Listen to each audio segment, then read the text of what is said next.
But Charity, a U.S. appeals court, the Ninth U.S. Circuit Court of Appeals, granted the Justice Department their request to put on hold another judge's order that had blocked the deployment of National Guard troops to Portland.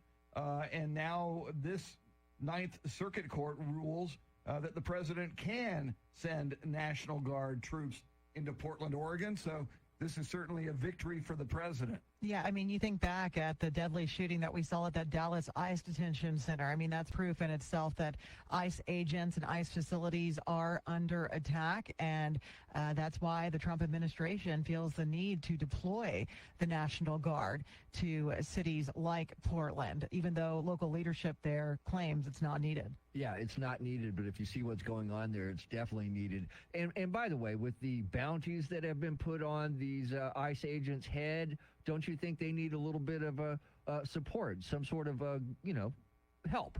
That is so troubling, and we've talked about that before.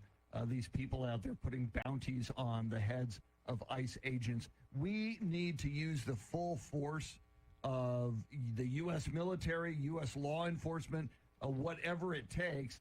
And my God, Charity, there's such technology now, and with AI, technological capabilities are growing more and more every day.